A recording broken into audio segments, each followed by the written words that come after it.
Olá, hoje vamos estar falando sobre termografia em tumores de pele, mais especificamente os melanomas, os tumores malignos da pele. E o nosso apresentador, convidado, é o Dr. Flávio Ferrari. Tudo bem, Flávio? Como é que você está? Como é que vai, Dr. Marcos? Tudo bem? É um prazer estar aqui com você. Bom, que bom, que bom. Eu queria que você se apresentasse, Flávio, né? Você é dermatologista, mas contasse um pouquinho da tua formação, da tua trajetória e como é que você veio aqui, tá participando hoje da termografia na USP, lá na especialização. Dr. Marcos, eu sou formado já há 30 e tantos anos na Faculdade de Medicina do ABC, em São Paulo. Fiz a minha residência médica lá em dermatologia e, após terminar a residência, eu me mudei para Rio Verde, interior de Goiás. E tenho feito minha prática médica constantemente aqui. Hoje eu trabalho somente no meu consultório e somente na área de dermatologia mesmo. E no ano passado eu tive os primeiros contatos com a termografia e fiquei encantado. Achei Legal. assim uma coisa fabulosa. E hoje sou aluno do pós-graduação, da especialização em termografia lá na USP, e, que tem assim me trazido um crescimento profissional imenso. E eu tenho aplicado tudo que a gente vai aprendendo lá, eu tenho aplicado aqui no consultório. Então me deu uma renovada na minha vida profissional. Legal. E o desafio hoje, então, é apresentar esse trabalho aqui de tumor de pele. Volta e meia, as pessoas perguntam sobre tumor de pele, já que vê tumor de mama, etc. Ó, se dá para ver tumor de pele? Então, eu separei esse artigo para você apresentar, que é um artigo clássico aí do grupo francês, que os franceses são os que mais estudaram a parte oncológica, assim, com uma profundidade maior, e tiveram oportunidade de fazer muita termografia, tanto teletermografia sem contato, quanto termografia de contato, porque não existia essa concorrência entre um método e outro, e todos contribuíam para a termologia. E esse artigo que eu separei, que você vai estar apresentando para a gente, ele faz parte lá do grupo da Louis Pasteur University, Escola de Medicina, que é em Estrasburgo, na França, e que foi conduzido pelo professor Galterri, que é o grande nome aí dentro dos tumores de mama e avaliação termográfica. Mas aqui, no caso, o uso da termografia, né, no estudo de tumores malignos e outros tumores de pele. Não é isso, Flávio? Sim, exato. E é um trabalho interessantíssimo e que é exatamente uma avaliação térmica de melanomas malignos. Ele compara também com outros tumores de pele. Uhum. Eu uso a termografia de contato, né, com o cristal líquido. E ao mesmo tempo ele faz um protocolo padronizado para interpretação desses achados. É muito interessante o trabalho. E como você mesmo falou, foi desenvolvido na França. Ele é um trabalho de 1985, mas que eu vejo como atual até hoje, viu? Sim. Porque ele dá uma visão bacana da importância da termografia na avaliação dos tumores de pele, que é uma coisa do nosso dia a dia, né, do dermatologista. Então, nesse trabalho, ele avaliou 314 pacientes com a termografia de cristal líquido. Desses 314, 167 eram melanomas malignos, carcinoma 52 e tumores benignos 95. E ele faz uma comparação dos dados para realmente ver se tem ou não tem assim, se é importante ou não esse achado dessa diferença de temperatura, né? Certo. Então, as condições foram padronizadas, né? Então, ele fez as avaliações térmicas tanto do tumor como da periferia do tumor, áreas adjacentes ao tumor e nas áreas contralaterais ao tumor. E desenvolveram um sistema de classificação para poder avaliar essas temperaturas, né? E é um sistema de classificação que incorpora tanto a intensidade térmica como a extensão do tumor, a topografia das anormalidades. E nesse estudo, ele demonstra claramente que as diferenças de temperatura com a patologia tumoral e o grau de invasão do tumor.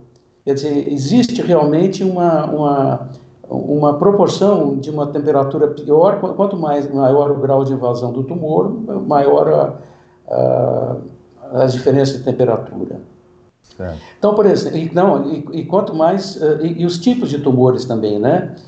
Então, por exemplo, os lentigos, os melanomas níveis 1 e 2, que são os menos agressivos, e os carcinomas basocelulares, eles acharam assim como são relativamente frios, esses tumores. Já o melanoma extensivo superficial, o melanoma acral lentiginoso, melanomas nodulares, os melanomas de grau mais elevado, grau 3, 4 ou 5, e os carcinomas de células fusiformes, ele notou uma hipertermia acentuada, né, por uma hipertermia vascular distorcida, que ele coloca. E os tumores benignos pigmentados, que são os nevos principalmente, são isotérmicos, e a não ser naqueles que tinham uma presença de inflamação ou com uma hipervascularização por alguma outra razão.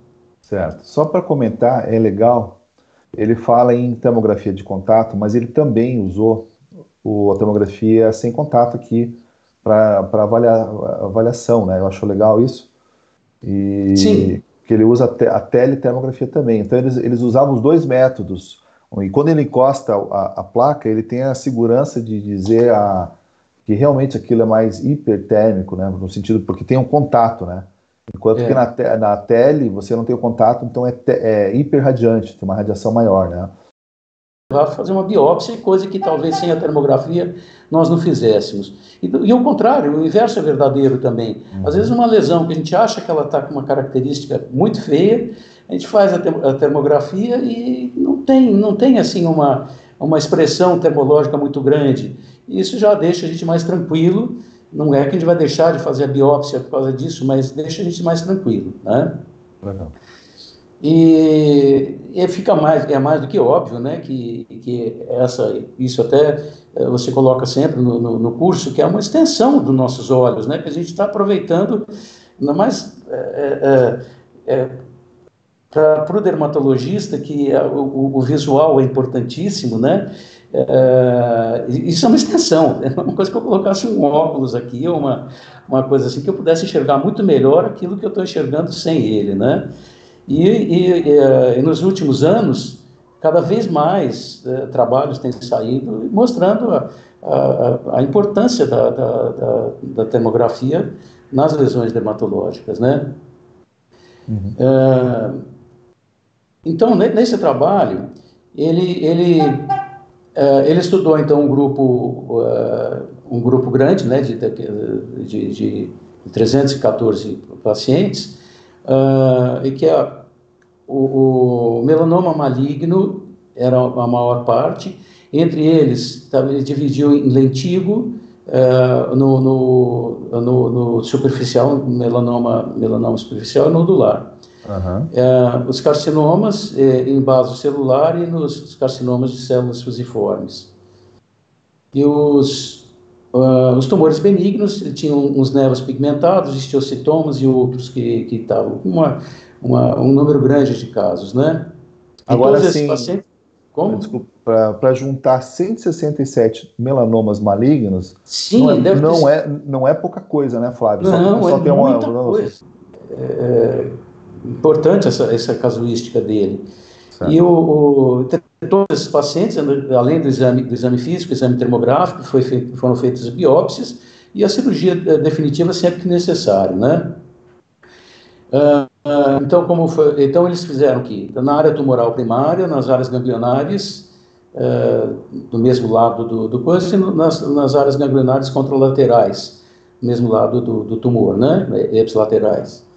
E foram efetuadas, então, a termografia para o cristal líquido, e ele fez também a termotermografia, né? A termografia com contato e sem contato.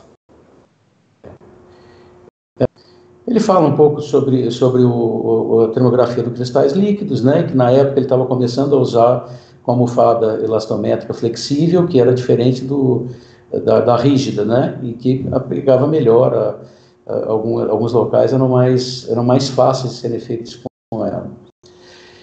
E de tudo, então, o tipo clínico histológico do melanoma maligno, ele usou algumas classificações, e então ficou melanoma extensivo superficial, melanoma acral lentiginoso, o lentigo maligno e melanoma nodular. E eles tiveram no trabalho 2 melanomas acral lentiginosos, mas que eles foram incorporados nos melanomas nodulares. Então foram estudados 3 formas diferentes de melanoma, no fim. E a profundidade da invasão, ele avaliou pelo nível de invasão do melanoma de acordo com Clark e com Breslow, né? Porque o Clark é o mais anatômico e o Breslow é por milímetros, né, de profundidade. Hoje se usa os dois na clínica. Né? Hoje se usa os dois praticamente Sim, se usa os dois, e ele já usou nessa época, né? Sim. E ele avaliou também o envolvimento vascular e o índice mitótico disso tudo. Tudo isso entrou na casuística dele. Certo. E aí o protocolo que ele utilizou, ele já tinha utilizado em outros trabalhos, que ele viu o padrão térmico, a diferença de temperatura entre a lesão cutânea e a sua periferia e as áreas adjacentes. O sistema desenvolvido para avaliação térmica da área do tumor é aquela classificação Q, que avalia a intensidade, extensão e a topografia das anormalidades. Então é isso, vai do Q0 ao Q4. O Q0, por exemplo, é uma lesão em que ela é isotérmica, né? Comparado com as regiões médias, né? Adjacentes das outras áreas da pele. A Q1 já tem uma diferença de temperatura entre o tumor e as lesões peritumorais menor que 1 grau, a Q2 entre 1 e 2 graus, Q3 entre 2 e 3, e a Q4 maior que 3. Eles não tiveram nenhum Q5, que também ele não fala aqui no trabalho qual que seria o parâmetro, mas ele só fala que o máximo que eles chegaram foi no Q4. Tá, e à medida que vai aumentando a temperatura, ele vai explicando aqui que vai se estendendo, né? A alteração térmica, ela não fica pontual, ela vai se prolongando pelo tecido onde está localizada a lesão, né? Ela vai além da lesão, né? Isso que sim, ela vai além da lesão, e esse além da lesão é um fator importante, exatamente é um fator importante ali naquela classificação, né? Certo. Então, eles analisando os resultados dos melanomas malignos, naquela classificação dos 167 melanomas, 85% dos extensivos superficiais, eles exibiram a hipertermia acentuada, que eles classificaram de 2 até 4. Né? Então, está aqui o superficial, o melanoma extensivo superficial, a gente pode ver aqui que eles estão bem à direita aqui na curva, né? Uhum. Os 76, que eram 87% dos nodulares também ficaram de 2 a 4, né? E então estão aqui os nodulares de 2 a 4, sendo que 45 deles eram grau 3, caíram no Q3, né? E já os lentigos malignos, de 2 a 3, quer dizer, a gente vê que a temperatura dos lentigos ela é menor do que dos nodulares e dos... Mas o Q1 ali é abaixo de 1 grau, né? É o Q1 principalmente. O Q1, né? Mas é uma lesão quente, na verdade, né? Todas elas são quentes, essas dos melanomas, elas são quentes, mas elas caem numa temperatura, quer dizer, o lentigo maligno é uma temperatura quente, mas não tão quente como as outras, né?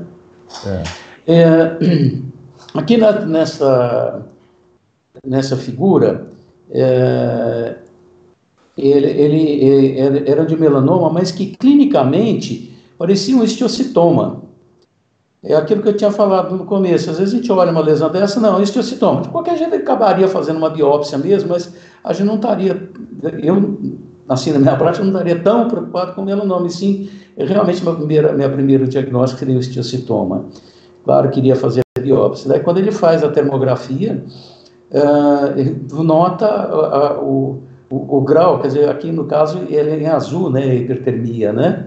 Isso. E o grau de hipertermia e ela se estendendo em tudo ao redor, né, toda a região aqui, mostrando o alto grau de o que é bastante elevado aqui, né? Ele vai chamar isso T4. aqui. Ele não sei se nesse artigo ele cita, não lembro agora, mas ele vai chamar isso aqui depois, né, em outras publicações, do padrão em cauda de cometa. Não, ele não fala nesse daqui. Ele vai falar mais para frente. Então ele é que fala a cauda do cometa. Então você vê que ele vai formando, ele tem a base dele, onde que é o tumor, onde é o ponto mais hiper... E a partir dele, ele se espalha seguindo um trajeto, como se fosse uma caudazinha do cometa. E geralmente em direção à cadeia linfática, para onde ele geralmente drena, dependendo da localização dele. Esse tumor na coluna na região paravertebral direita, de um homem de 58 anos de idade. E aqui é a histopatologia confirmando o melanoma, né? Então essa é uma das grandes vantagens de usar a termografia, né? Quer dizer, ele na hora ali, ele já acendeu uma luz amarela para o vermelho ali, né? E outra coisa que chama atenção na imagem, se eu voltar na imagem lá, olha só, o tumor, ele tem 7 milímetros na pele ali, e a extensão da alteração térmica passa de 1 centímetro. E muito além do onde está o tumor. Ali vai dar quase 5, 6 centímetros longe do tumor. Né? Então, isso aí é isso que chama atenção. Aquilo que passaria como uma coisa benigna ou de menos preocupação, né? Um esteocitoma, como você falou, na verdade é um tumor maligno, né? De alto grau de maligno. Melanoma, Então, já por essas coisas, que os melanomas nodulares, os melanomas extensivos superficiais, sempre carregam um prognóstico mais grave, né? O lentigo maligno tem uma melhor taxa de sobrevivência. Então, se a gente olhasse lembra do lentigo maligno, ele realmente tinha uma quantidade, ele era muito mais frio do que os nodulares extensivos superficiais, né? Em relação aos nodulares extensivos superficiais.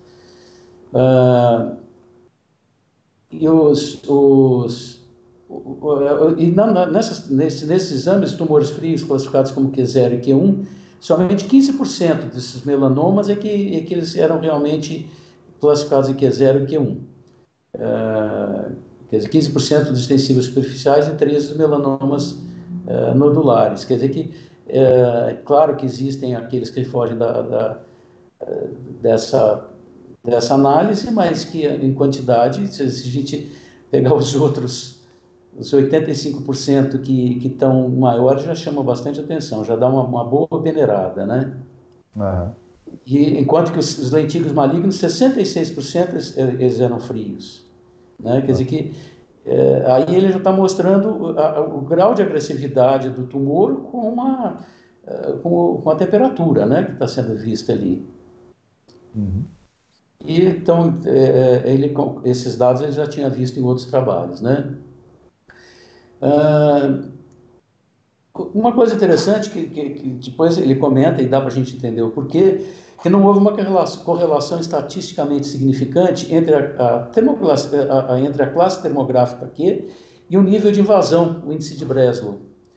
Quer dizer, não importava se o índice de Breslow era de 3, 4, 5 milímetros, que a classe termográfica não ia mudar a classe termográfica. Quer dizer, para a mesma profundidade de invasão, por exemplo, o grau de hipertermia diferiu bastante de um tumor para o outro. Tá? Então, por exemplo, tem 3 milímetros, tem vários que têm 3 milímetros, alguns eram bem mais hipertérmicos do que outros, né? E ele mostra porque essa ausência de correlação do grau de hipertermia e profundidade de invasão não surpreende, porque a profundidade da invasão é um parâmetro morfológico, né?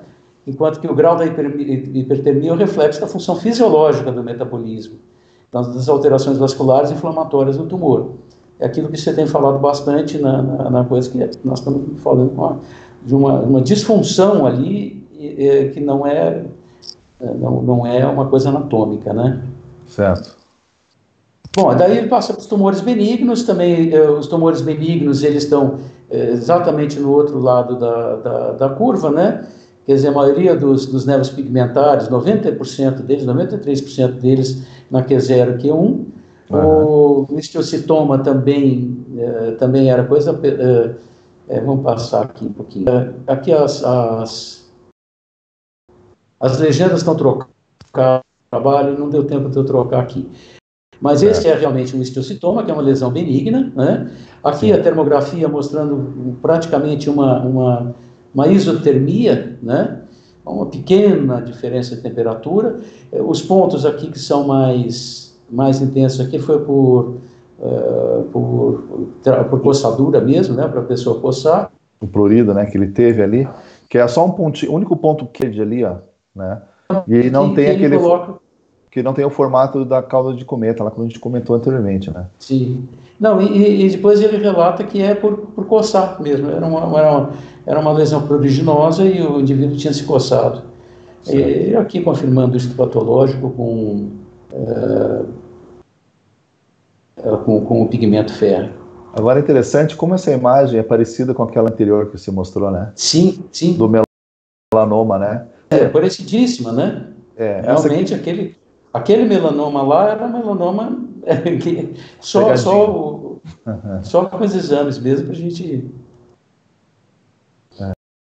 E tiveram alguns tumores benignos que tinham uma classificação maior, 2, 3 e 4, mas eram lesões inflamatórias ou hipervascularizadas, né? Ou osteocitomas inflamados ou um cisto sebáceo inflamado, como é o caso aqui, tá? Então ele tinha uma área grande de hipertermia, mas era um cisto sebáceo, tá? Aqui tem o estudo patológico dele.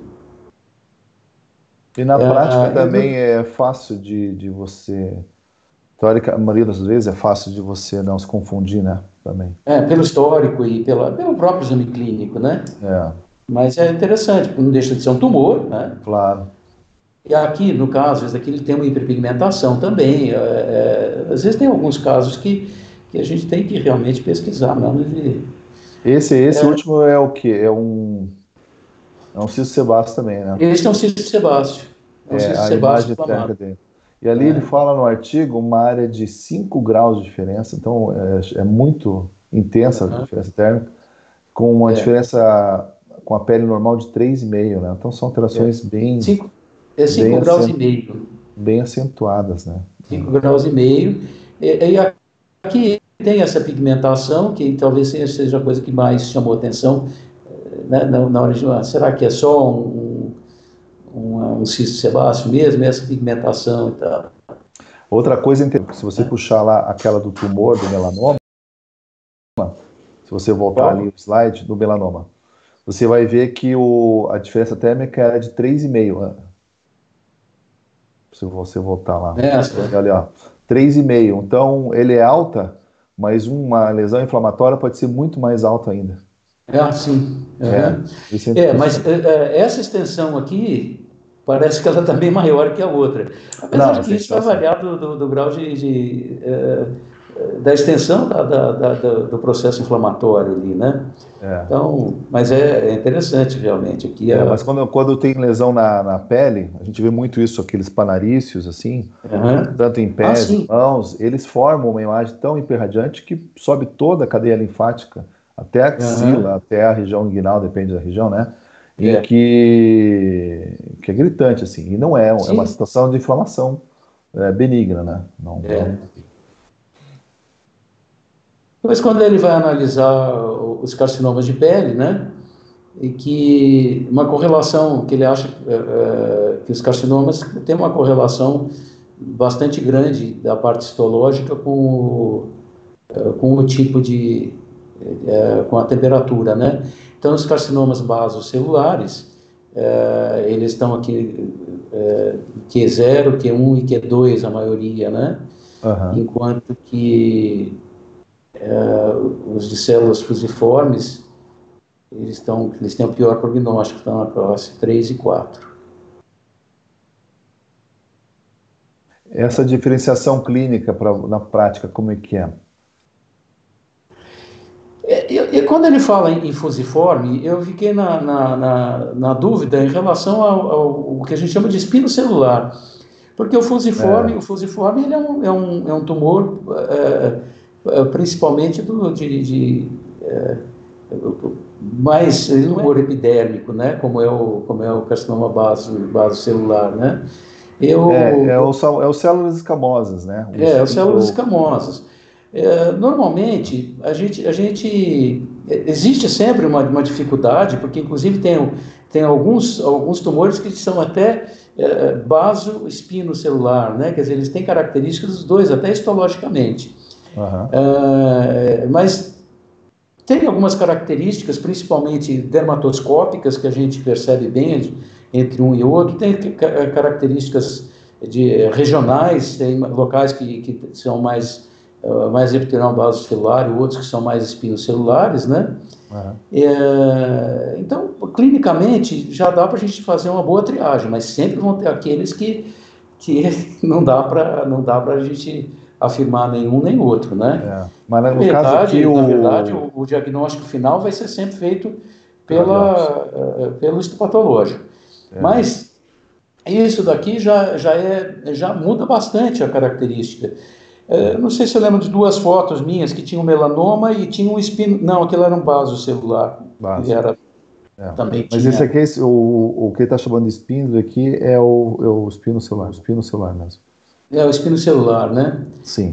Eu fiquei nessa dúvida. Inclusive, no começo eu coloquei como espino celular, mas essas células fusiformes, porque se é fusiforme, mas tudo bem. Então, eu acho que até aqui ele explica bem o trabalho, né? Quer dizer, mesmo que fossem outros tumores. E a malignidade do espino celular, ela é maior do que o basocelular, né? Tanto é que justifica aqui termicamente também, né? Termicamente também. Então, a atividade da reprodução, da replicação celular está diretamente relacionado com a intensidade térmica do tumor, né? Sim. Mas não a sua profundidade, né? Não a profundidade, como falava lá no Tesla. Né? Muito legal. Então, era isso, o basocelular tem maior prognóstico, só os 30% que teve do basocelular aqui que teve um aumento maior, né, de temperatura. E tem outra coisa também, aqui ele está falando, realmente, existem ele está falando aqui que às vezes podem ser semelhantes aos melanomas extensivos superficiais e melanomas nodulares. Realmente, tem algumas lesões de epitelioma basocelular que clinicamente é praticamente indistinguível, principalmente epiteliomas basocelulares que são pigmentados. Sim. Então, o epitelioma basocelular pigmentado é um diagnóstico diferencial importantíssimo para o melanoma. E com a termografia, é aquilo que eu falei antes, você pode se aliviar, você fez aquela termografia, você vai fazer a biópsia de qualquer maneira, né? Mas você vê aquela termografia, você já dá uma aliviada, né? Fala, não, provavelmente é um basocelular, né? Uhum. E, no fim, o anátomo patológico vai ser mandatório aí no diagnóstico diferencial, mas isso daqui já pode ver. E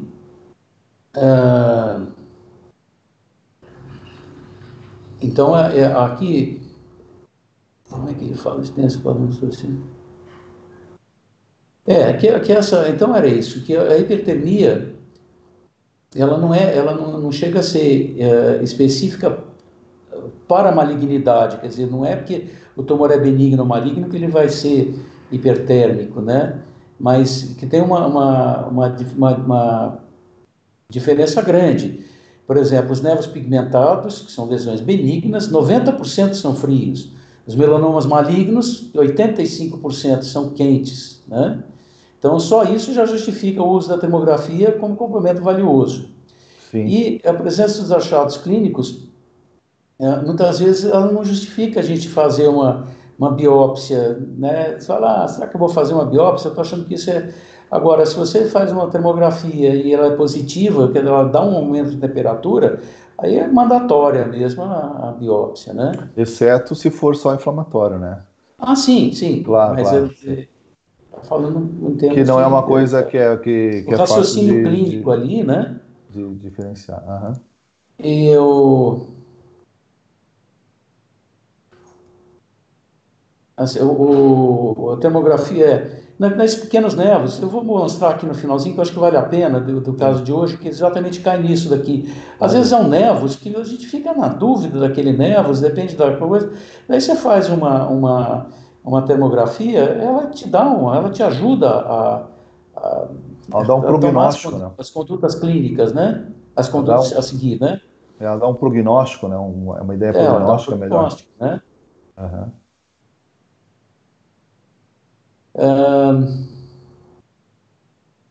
Então, tem uma outra coisa interessantíssima, né? Eu achei, assim, fantástica a coisa, que é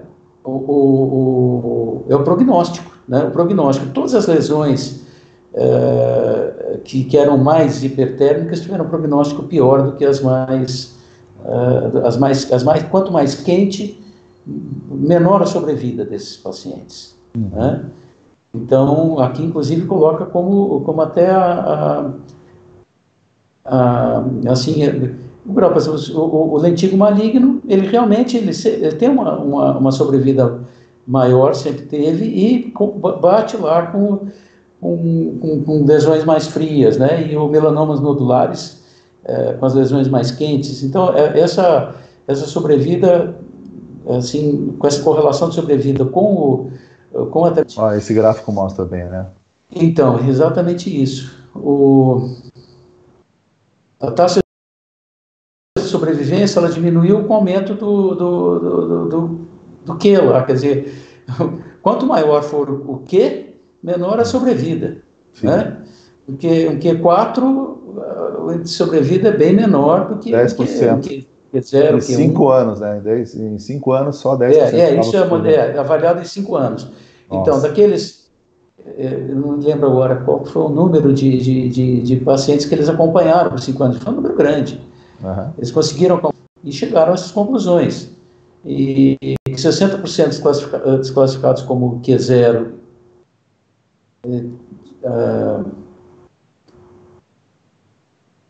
a taxa de sobrevida era maior e do que 4 era só 10%. Né? Quer dizer, 60% daqueles que eram Q0, 60% estavam vivos, né? E já os Q4, só 10%. Uhum. Né? E você sabia, claramente ele mostra uma curiosidade ali de um autor chamado Boderham, que é um inglês, que estudou 650 tumores malignos, e ele mostrou em 1968 já, naquela época, o quanto que o mau prognóstico estava relacionado com a aumento de temperatura nos tumores malignos, nos melanomas malignos. É interessante. Já. Que bacana, eu achei isso muito interessante mesmo. Bom, então é isso que a gente estava comentando, nas conclusões finais do coisa, que ele complementa a investigação clínica, dá um prognóstico de tumores da pele, especialmente nos melanomas malignos, né? E assim, aquilo lá, os critérios clínicos isoladamente não são suficientes para a gente diferenciar um nevus benigno, melanoma maligno, um estágio inicial de desenvolvimento do tumor. Quer dizer, nós precisamos realmente melhorar a acurácia nossa, né? Certo. Sim. E isso ajuda demais. E essas circunstâncias, por exemplo, você tem um aumento de atividade térmica, ele pode te indicar, realmente, não, vamos fazer a biópsia logo, não vamos marcar bobeira aqui, né? E apesar de que a presença da hipertermia não estabelece a malignidade, né? mas ela pode dar um sinal de alerta para uma biópsia que pode causar uma contribuição para o diagnóstico precoce do melanoma, que é o que a gente sempre quer fazer no consultório, né? Então, os exames termográficos têm um valor prognóstico significativo, com grau de hipertemia e sobrevida, que é aquele gráfico que nós vimos, né? Os dados, que devem ser termológicos, termobiológicos, bem como os dados clínicos e critérios histológicos devem ser usados na tomada de decisão sobre a extensão da excisão e a dissecção ganglionar. Quer dizer, ele vai te ajudar, quer dizer, é um parâmetro a mais para te ajudar a tomar as decisões de o que vai fazer com aquele melanoma, com aquele tumor, né? Certo. E ele volta a falar da importância do cristal líquido, né? Com o uso de um instrumento barato, e com por ela ser maleável, né? Coloca a bibliografia dele. Certo. E, então, como eu tinha falado no começo, vou mostrar rapidinho só porque foi um caso de hoje, que eu achei interessante. Vamos ver. Que foi um menino, ele veio com problema de acne no exame. No exame eu vi esta lesão, é um nevus comum e tal. De repente fiz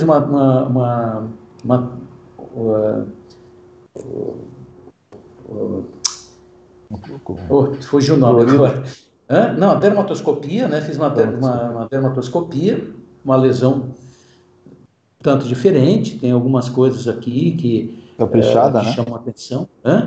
Bem que não é uma assim. Termografia, não é uma dermatoscopia tranquila, quer dizer, não vejo assim como uma coisa, me chamou a atenção realmente. Sim, bem Aí diferente. Em seguida eu fiz a termografia, né? E deu para perceber que ela, na verdade, ela é fria. Aqui, não sei se aqui a gente vai conseguir determinar. A lesão está aqui, olha, ela é um pouco mais fria que o restante, né? Ela é um pouco mais fria que o restante. E realmente bate com os dados aqui, né? Eu fiz aqui aqui é a lesão, bem próximo dela, da 0,11 negativo, né? R1 é ela e R2 quer dizer, ela dá 0,1 grau. E bate quando faz no contralateral também, que dá 0,9. Quer dizer, são pequenas diferenças, mas mostra que pelo menos ela não tem uma hipertermia, né? Não, sim. Então, e você usou mais tranquilo em relação a essa lesão. Você usou o Hipermax, né? Lá na imagem anterior, para ver em profundidade a distribuição térmica, né? Mostrando que tudo é plano, né? Não tem diferença praticamente com o tecido visível. Ela tem isso. E nem quantificando termicamente, né? Ela tem um pouquinho a coisa aqui, mas é uma coisa muito pequena. E na avaliação térmica mesmo com a ROI, né? Apesar de serem áreas bem pequenininhas, né? Mas dá para a gente perceber que é uma diferença mínima, mas que ela não tem nada de hipertérmica, né? Então eu achei interessante isso que eu quis mostrar. Você está com aquele outro caso do tumor, hein? Do melanoma? Eu não coloquei ele aqui, viu? Eu teria que procurar. Tá bom. Eu não coloquei, eu ia te colocar aqueles dois casos e eu acabei não colocando, não deu tempo. Tá. Se achar que dá, postar um pouco. O que você conclui desse trabalho, assim? O que foi útil para você? O que você acha?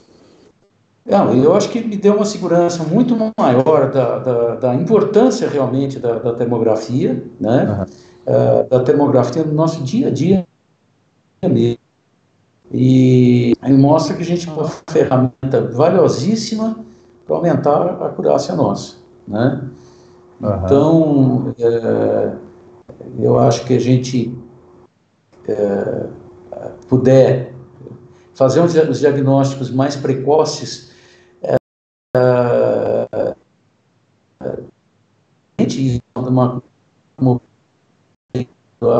termografia, e ao mesmo tempo pode nos dar uma tranquilidade bem maior, como nesse caso aqui, que se eu tivesse achado uma lesão hipertérmica aqui, eu provavelmente não iria dormir hoje à noite, porque é um menino de 15 anos, né?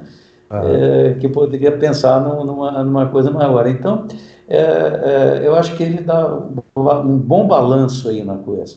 Tá? Não afastou de maneira nenhuma qualquer diagnóstico, mas deu uma ferramenta a mais que me ajudou.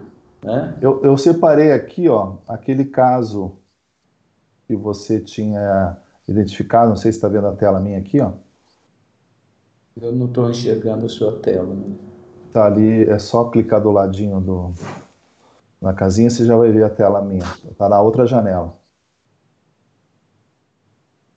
Onde você vai ver uma lesão cutânea. Foi você que fez esse caso aqui, botou o dermatoscópio em cima também. Aqui eu voltei, não é? Eu não sei agora como é que eu vou sair da tela. É só reduzir uma das telinhas aí. Que ele abre mais duas telas do lado. É só me ver aqui. Peraí. Outra coisa importante também, né, Flávio, é que você como dermatologista, você vai encontrar mais facilmente essas lesões, né, porque o paciente já vem especificamente para te consultar a respeito de um achado na pele que incomoda, né? Agora, no dia a dia do clínico, ou até de outros profissionais de saúde, essas lesões, até características malignas, acabam passando batida, porque o profissional não se atenta a isso, né? Então ele vai lá num médico que está tratando as varizes, por exemplo, tal. A variz até que é tudo bem, porque é superficial, né? Mas vai ver um problema de dor, um problema ortopédico, outra situação clínica, e às vezes o paciente está com essa lesão ali que poderia ser detectado, né? Então quem trabalha com imagem térmica tem que estar muito atento, porque às vezes o paciente vem com uma queixa, vem com um tipo de avaliação, e você vai encontrar essas lesões com essas características dentro do exame termográfico, no qual não era objetivo a avaliação da pele, mas você tem que dar uma resposta, né? E uma das orientações que pode surgir em cima disso é realmente chamar a atenção do colega para que seja reavaliada aquela lesão que aparece ali como hiperradiante na imagem térmica, ou tem toda uma característica de malignidade, um Q2, Q3, quem sabe, né? Para ele poder avaliar e ver que não é uma coisa benigna, por exemplo, que deve ser vista pelo dermatologista, né, especificamente. Tá? Você conseguiu ver a imagem aí, não? Não, agora eu consegui abrir a sua tela, mas não está compartilhada a sua. Eu estou te vendo. Né, porque você abriu a janela errada, mas eu estou com a imagem aqui. Achei aqui, achei. Lembra desse caso? Esse daí esse foi um que deu aquele artefato de técnica, né? Isso, mas é importante se falar também. Mas no final das contas, ele não tinha diferença térmica em relação ao tecido vizinho, né? Entendeu? Ele está isolado, ele tem uma pequena diferença térmica, mas não é tão hiperradiante, ele é quase isotérmico. Sim. No final das contas, né? Isso aqui é o halo frio que você fez com o dermatoscópio. Que foi feito aí, que foi um baita de um artefato de técnica, né? E eu queria mostrar o caso do melanoma que você fez, peraí. Deixa eu ver se eu acho ele aqui.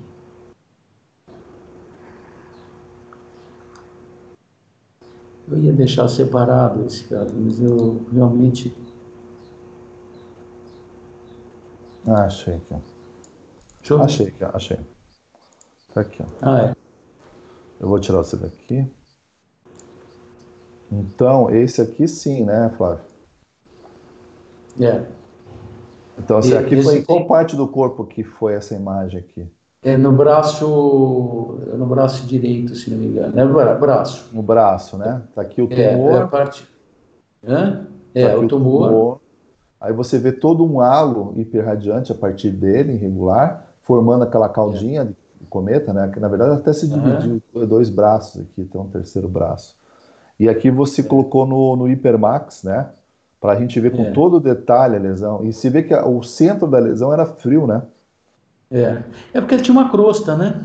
E tinha essa crosta, né? Ele não necessariamente tinha quente. Não era bem uma crosta, porque era uma lesão. Ela tinha uma hiperceratose ali. Ela tinha um aumento da camada córnea. Que deixou a imagem fria. Mas manteve esse halo hiperradiante se estendendo por todo o braço, né? E você caprichou muito bem, né? Você usou no Vision Fi, E fica gritante essa diferença aqui, que não passa batido de jeito nenhum, né? Uma avaliação termográfica. Você confirmou isso aqui com melanoma, né? Sim, é confirmado com melanoma. Confirmado com melanoma. Se a gente juntar as duas coisas, nós vamos ter um aumento maior do nosso diagnóstico. Eu acho que vai tornar mais fácil. E é o que a gente pode chamar de termoscopia, né? Porque a gente já viu na internet as pessoas usarem de forma errada esse termo, que não tem nada a ver.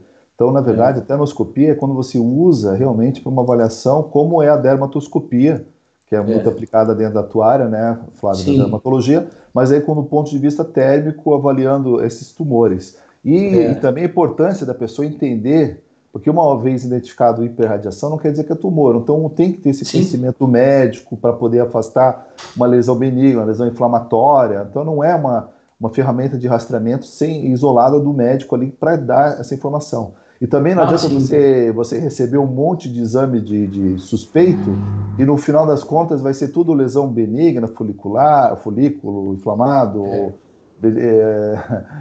foliculite, né, ou outras situações que também você vai acabar não vai acabar servindo a termografia, né, porque para ver uma lesão desse tipo não precisaria de termografia. Então é importante que quem trabalhe com a termografia utilize o método em cima dessa base, desse conhecimento médico relacionado aos tumores de pele.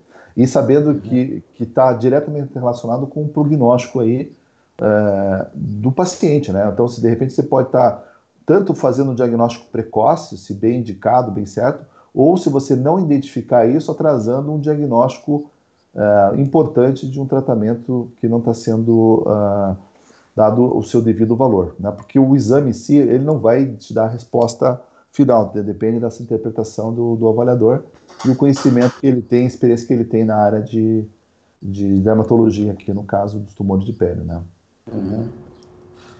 Não, mas eu achei fantástico esse trabalho, viu? Legal. Eu queria agradecer, Flávio, aí pela sua disposição de ter apresentado isso aqui, ter estudado. Eu acho que vem abrir muito caminho aí para dentro da tua área, agora com mais colegas da dermatologia estudando termografia.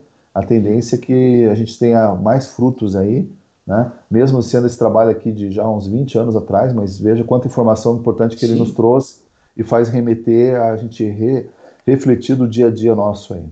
Obrigado, Flávio, e parabéns pela tua evolução aí na especialização em termologia na USP. Você começou, como se falou, cru, né? E hoje já está evoluindo super rápido, super bem, utilizando as ferramentas com altíssima qualidade, fazendo imagens incríveis, assim, imagens que eu nem imaginava que seriam possíveis, como essa que você tem mostrado e que né, as que eu apresentei aqui são, na verdade, todas imagens que você mesmo gerou, você mesmo preparou elas para apresentação. Parabéns aí mais uma vez.